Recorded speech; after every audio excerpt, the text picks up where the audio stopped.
taking time of your afternoon to make it here, so thank you very much for that. The topic of today's conversation, of course, as I said, is design for Six Sigma and Lean Startup.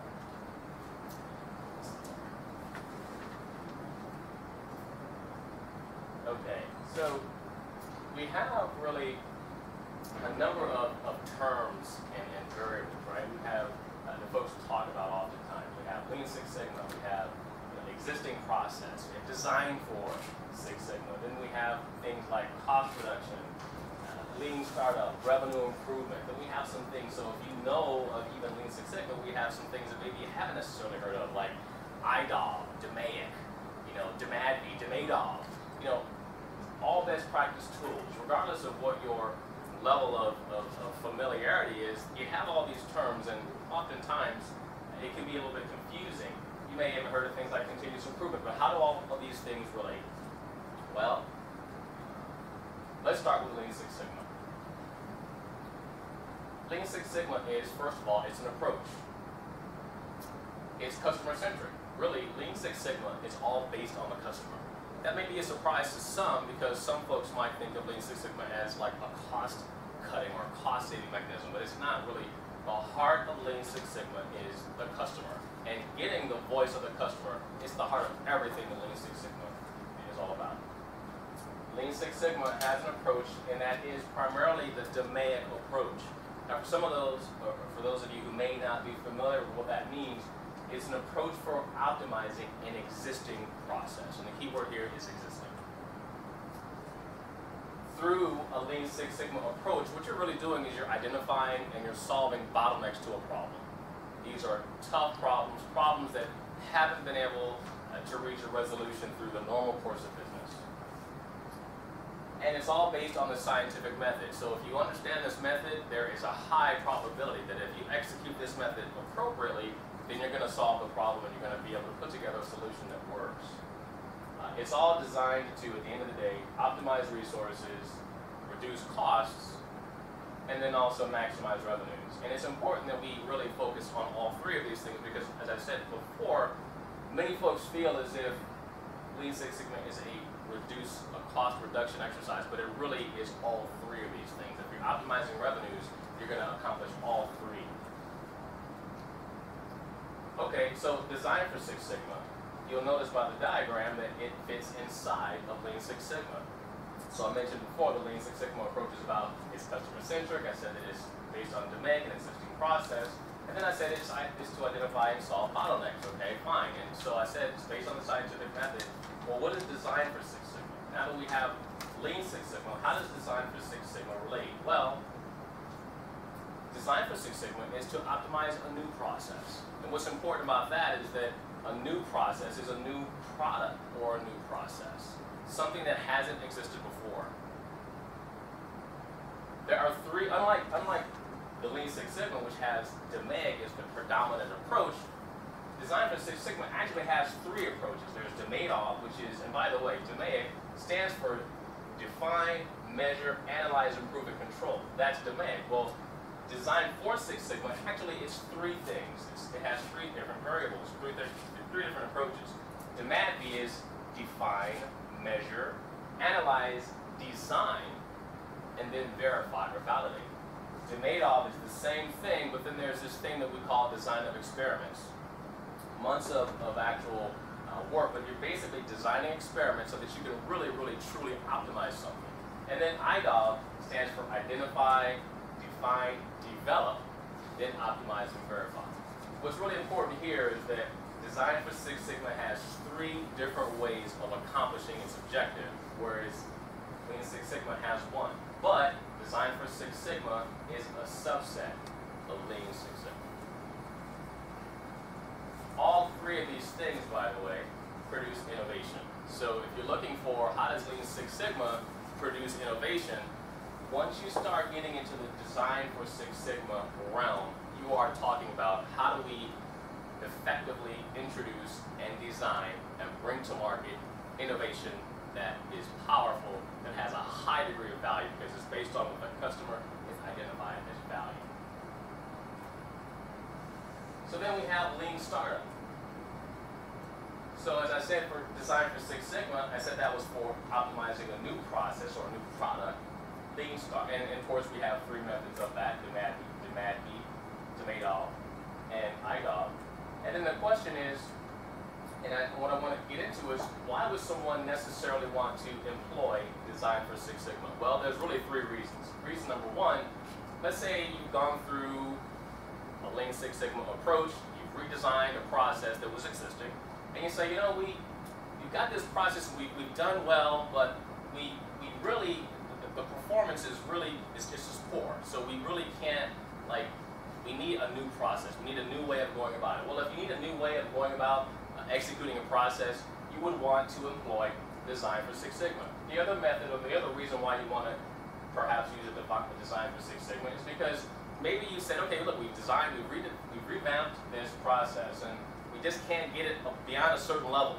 We can get it maybe at 4.5 sigma. And by the way, that's just a way of saying that the number of defects are, let's say, 100,000 out of a million, maybe 50,000 out of a million. Well, that kind of performance may be okay in some industries, but in some industries that could be problematic. So you say, okay, well, we need to get this at, 3.4 defects per million, which is Six Sigma, and so we need an approach like either DMAD-OFF, DMAD-B, or IDOF. That's the second reason that you might want to employ this. And the third reason is, like I said before, a new product or a new service. Well, guess what? That's where Lean Startup comes into the picture. Lean Startup is developing a new product. And you'll notice that I highlighted this red because it really encapsulates quite nicely the relationship between Lean Startup and design for Six Sigma. Yes, I said that it captures it graphically here, but it's really letting you know and alerting you to the idea that Lean Startup is a full subset of design for Six Sigma. And that's the real, if you take away anything from this, hopefully you'll understand the relationship there. Lean Startup develops a new product, it develops a new service, and that's what we're trying to do. So, design for Six Sigma, the key points I want to make sure that I communicate is, number one, Lean Six Sigma is for an existing process. Design for Six Sigma is for new product or a new service. Lean Six Sigma and Lean Startup are both lean. And Lean Startup actually is designed for Six Sigma. And before I move on, are there any questions with that? Because I hope that I was able to communicate that effectively. Are there any questions there?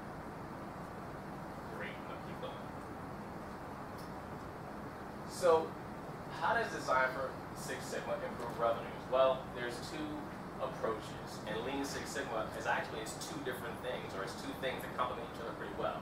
From a lean perspective, you're going to optimize production process, you're going to complete tasks in a minimal amount of time, and then you'll minimize inappropriate product, and you'll maximize the yield from all of your activities. So that's the lean part of it.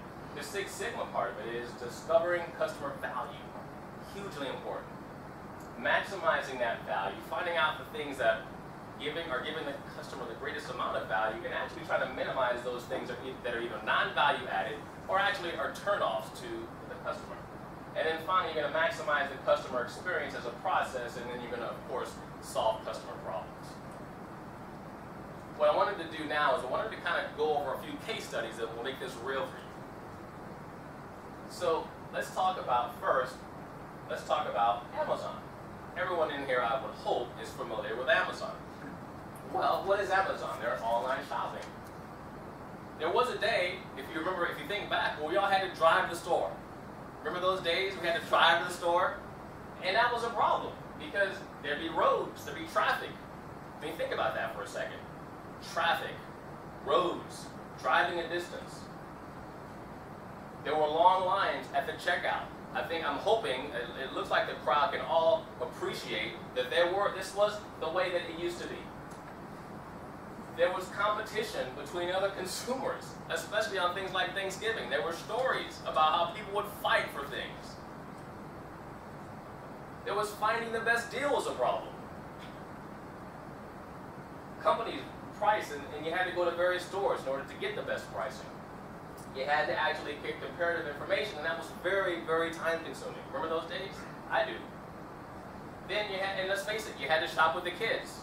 A lot of people here, not everyone here, but if you think about it, a lot of shopping is done with moms.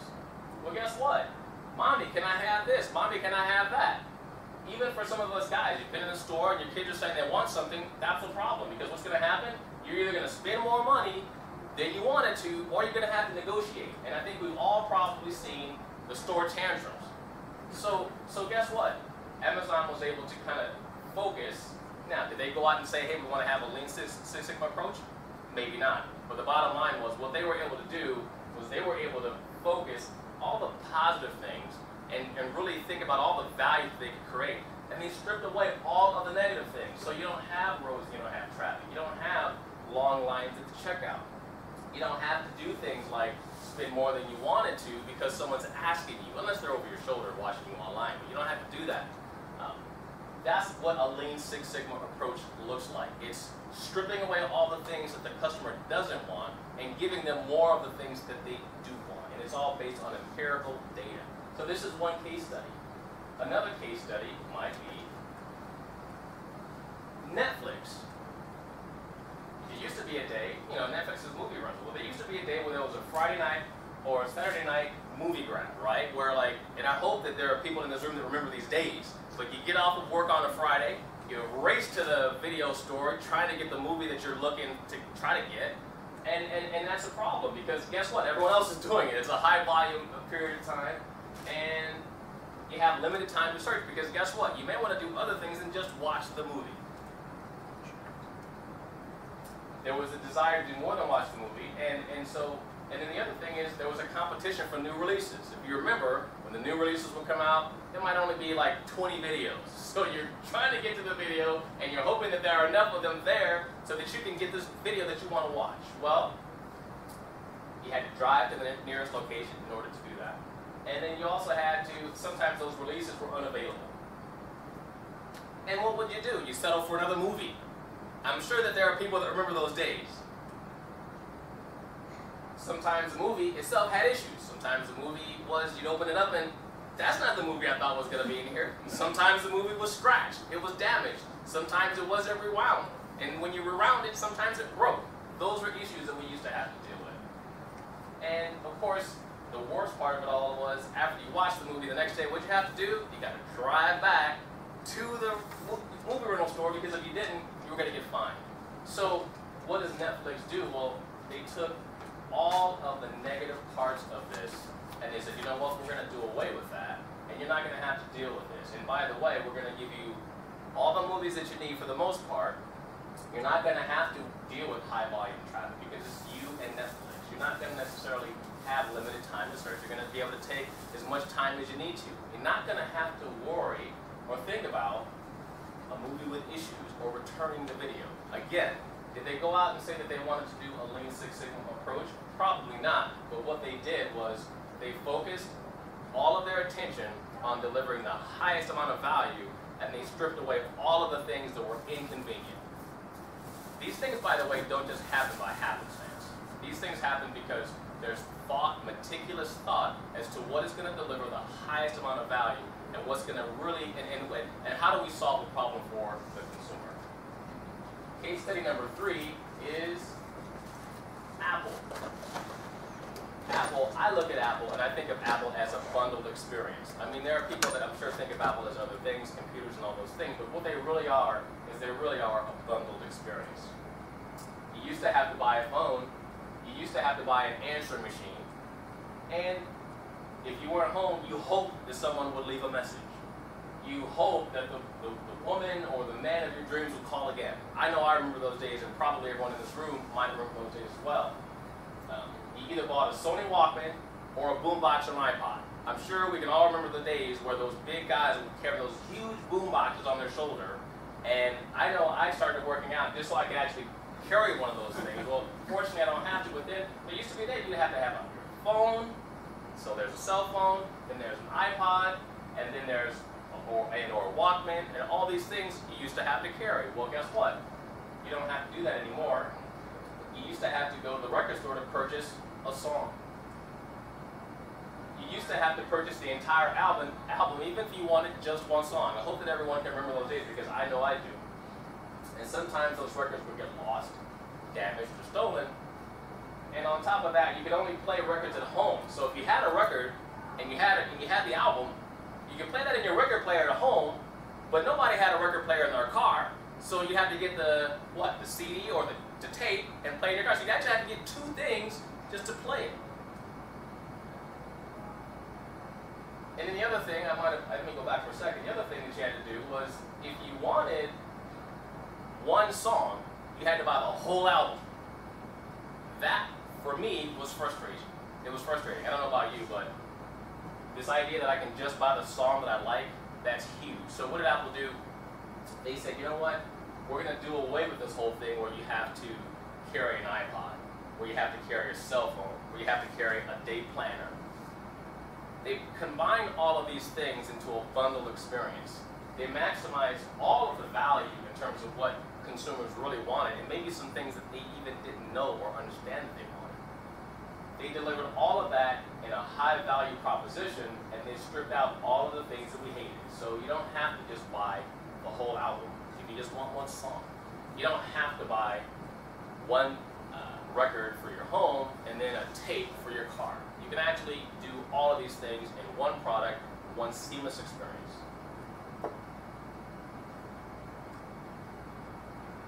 Now, the case study takeaways are that to understand the customer really is to understand value.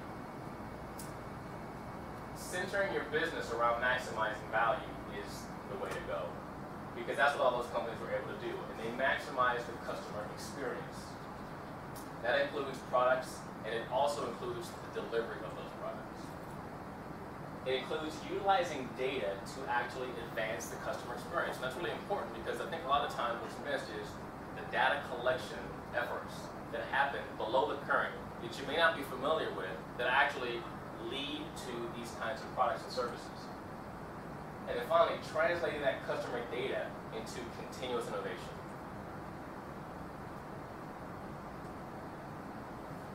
Now, understanding customer value. What does that mean? What does it mean when we say understanding customer value? And how does design for Six Sigma play into that? Well, there's an emphasis on obtaining customer information. I've said it before, and market data, and achieving that and really obtaining all of this information up front before you actually design or produce anything.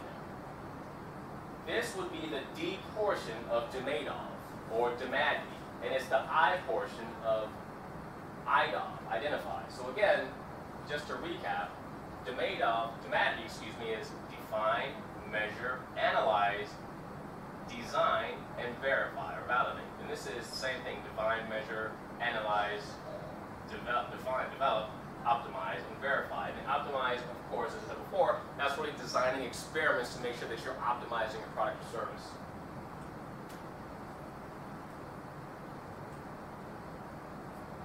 Understanding customer value from a design for Six Sigma perspective, what that means is you're taking the best practice approach on obtaining customer data. And what you're doing is you're trying to utilize Lean Six Sigma tools. You're going to use things like the Q analysis. You're going to use things like TRIZ, which is a way of having breakthrough engineering. You're going to use things like quality function deployment, which actually takes, quantifies, and prioritizes what's important to the customer, and how as a company we deliver that service or product. And then you're also going to use things like the critical to quality tree in terms of understanding what's really important to the customer. You're going to use things like critical to satisfaction. These are going to be points that are important to a customer in a process. They're the most important things that the customer perceives as quality. And then also you're going to use things like the prioritization matrix, which you can use that from as low as at a consumer level. You can use a prioritization matrix for mergers and acquisitions. So you're going to use these tools to deliver and maximize customer value. And FRACS, which is failure reporting, analysis, and failure reporting, analysis, and corrective action system. And so what you're doing here is you're going to use this type of tool to ask yourself questions like, what could go wrong with this product or service? How do we avoid having a catastrophic launch or a catastrophic failure with our product or service? You start in terms of uncovering value for Lean Six Sigma, for design for Six Sigma. What you're doing is the first thing you're going to want to do is you're going to want to look at what are our likely satisfiers. Satisfiers are needs that are known to and voiced by the customer. Then you're going to look and you're going to ask questions like, okay, what are our likely dissatisfiers? These are going to be things that, these are going to be needs that are known to by the customers, but they're not necessarily voiced by the customer. And then third, what you're going to do is you're going to look at and try to understand what the delighters are. Now, we actually just had our CEO, Tom Manning, talk about all three of these things. I was kind of excited to hear him talk about these things. Because understanding the likely satisfiers, the dissatisfiers, and the delighters, this is how you come up with some of those case studies that I just mentioned moments ago. This is how you come up with an Apple iPhone. This is how you come up with a Netflix. This is how you come up with an Amazon. What does that mean? Well, how do you obtain these things? Well, to understand what the likely satisfiers are, you're going to use things like surveys. You're going to use things like interviews, focus groups. You're going to use things and approaches like market research, and you're going to use competitor ads. For likely dissatisfiers, you're going to use one-on-one interviews. You're going to use industry standards, industry regulations. You're going to use publicly available recall data, and you're also going to use competitor ads as well. And then for delighters, you're going to use structured and planned focus groups. You're going to observe your customers. You're going to utilize something that is called painstorming. I'm going to get into that in just a moment. And you're going to use publicly available recall data and competitor ads. So I want to talk about the painstorming. And by the way, this should say innovation, so I apologize for that. But I want to talk about the painstorming. I was in Florida giving a similar conversation. I ran into and was introduced to someone at a company called Illinois Tours, called ITW. And what they do at ITW is they have an innovation approach, which I'm hoping that we can bring here at D&B. And their approach is they actually go to their customers and they have conversations about what are the things that are troubling you? What are the things that are costing you the most money? Where are you spending all of your time? And by having those conversations, they call it painstorming. They also observe their customer. But when they get this information, what they do is they say, how long has this been a problem? How many people are affected? How much is this costing you each year?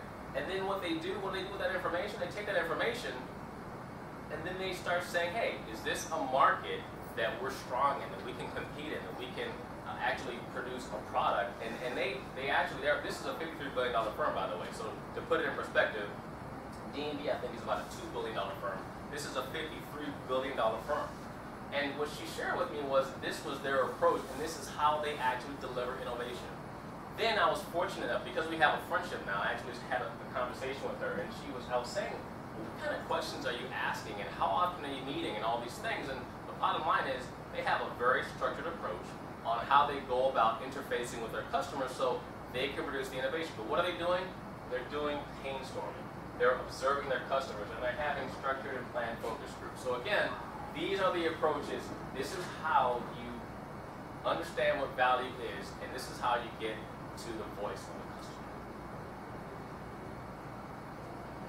All of these things, from a Lean Six Sigma perspective, you're going to take these tools that I mentioned earlier, critical to quality, quality function deployment, TRIZ, Q, fracas. We're going to take these things, we utilize tools and analysis to make sure that all of these inputs are properly fed into an approach that takes this data, synthesizes this into actionable items, things that the company can actually deliver upon.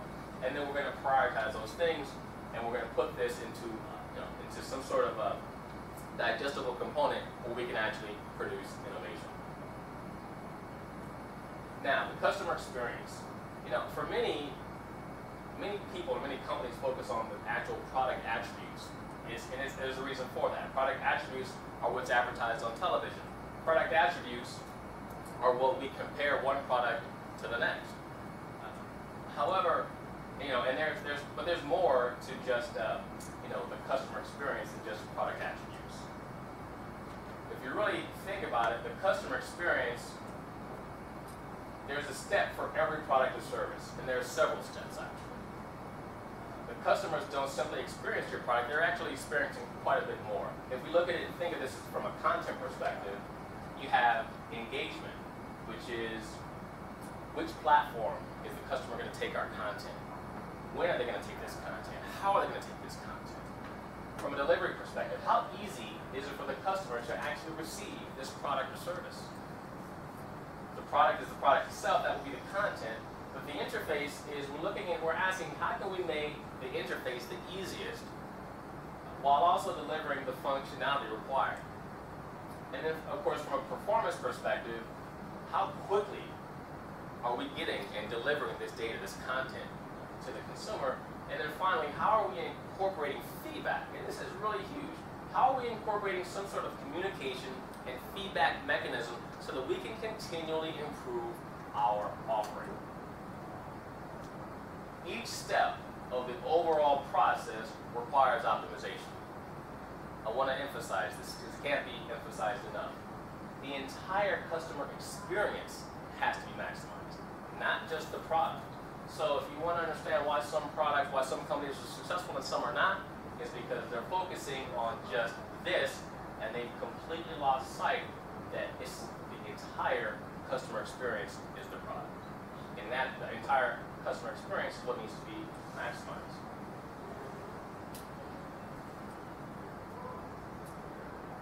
The entire customer experience, as I said before, it's a process.